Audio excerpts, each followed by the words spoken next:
Andyan sa OR na yan, ang date at time na nandun ako sa Death by Decaf Cafe. Nung una, hindi ko alam ano ko sasabihin. Because I didn't want anyone to know how lonely I was. But I have no choice now because I have to tell the truth. Awang-awa nga rin po kami kay Queen Patricia nung gabing yun. Kahit anong tago ng mukha nyo, ramdam ko po yung sadness nyo. Thank you. Hindi ko talaga gusto. Nakaawaan ako ng kahit sino. Hindi ko gusto na malaman nila kung ano man yung aking nararamdaman. Ilang beses mong sinugod si Attorney Mayor. Kaya hindi mo masisisi yung mga tao kung pagdududahan ka. At kahit pa anong drama mo, I still don't believe you. May pinagdadaanan din ako, pati ang pamilya ko. Para akusahan niyo ako sa salang hindi ko naman ginawa. Kahit anong panglungkot ng buhay ko, I'm not a murderer.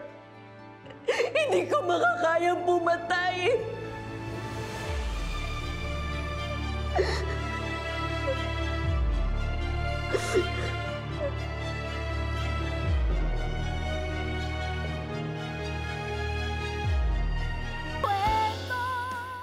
Bakit ba hindi ko talaga makuhang maniwala sa'yo, ha? Ira, I understand that you're going through something. Pero please maniwala ka naman sa amin. We found solid evidence. My mom is innocent. Ira, tama naman si Trixie. Wala pa tayong matibay na ebidensya para akusahan sila. Lilith! Are you really siding with them now? Oo, kapatid mo si Trixie, pero kapatid mo rin ako, ah. Ira, hindi naman sa ganun. Naiintindihan naman kita eh. Masakit din para sa akin yung nangyari kay nanay.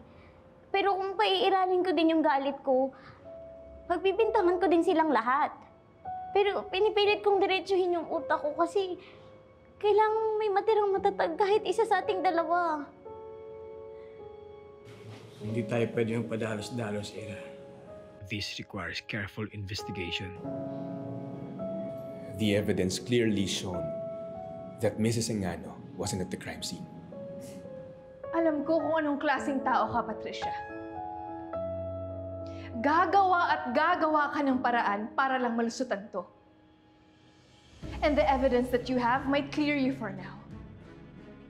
But I won't stop investigating. And for your sake, I really do hope that you're innocent. Because if you're not, ako ang mahigpit na makakalaban mo.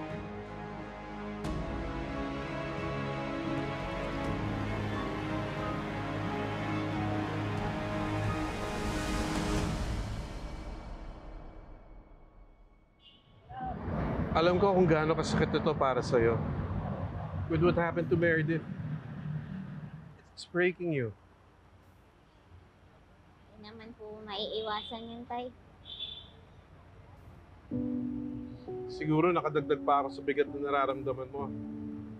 Kasi pakiramdam mo, kinakampihan ko si Patricia at si Trixie. Hindi ko naman po iniisip yun eh. You know, at first, I really doubted Patricia. Pero sa nakita ko, I believe she's innocent. Awang-awa na ako sa kapatid mo, kay Trixie. At pareho kayong importante sa akin.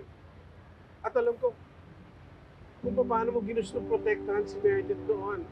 Kaya ganun lang ang ginagawa ni Trixie para sa nanay niya. Wala naman po kayong dapat ipaliwanag eh. Naiintindihan ko po kayo. Gusto ko lang naman po mahanap na kung sino yung pumatay kay nanay. Gusto ko po siyang pagbayarin sa ginawa niya. Kaya lang, pakiramdam ko po, sinisingil ko rin yung sarili ko sa pagkawala ni nanay. Anak, bakit mo naman nasabi yan?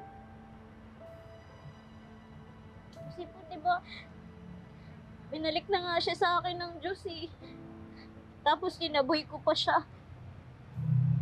Sabi ko, sana hindi na lang siya bumalik. Sana mawala na lang siya ulit.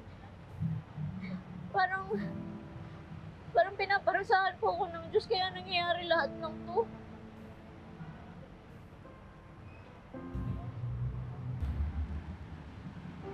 Hindi mo ginusto ang nangyari kay Meredith. And if Meredith were here, she wouldn't want you to blame yourself. Alam mo ba, nung huli yung beses na may magkita, pasalamat siya sa akin. Dahil binalik kita sa kanya. Sayang lang po. Kasi simulan pa lang po kami bumawi sa isa't isa. Ngayon pa lang po namin pinubuhos yung pagmamahal namin. Kaya nung wala na siya, nahanap po si nanay.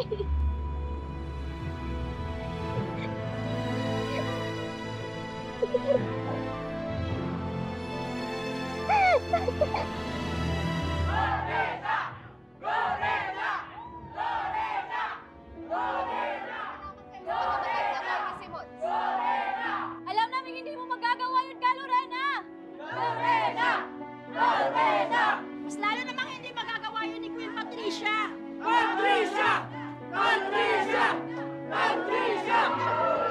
Totoo bang nasa bahay kayo ni Atty. Simmons nung mangyari ang krimen? Do you have any involvement with Simmons' case? Oh, sweetheart. You'll be thrilled to hear that I've been cleared of all involvement sa pagkawala ni Attorney Simmons. Yes, yes! Nakakagulat talaga. Who would have thought that I, Patricia Enano, would have been caught up in such a mess? But sa totoo lang, I really hope na mahuli na ang totoong kriminal. Ang tanong, nakakatulog kaya siya ng maayos? Lorena!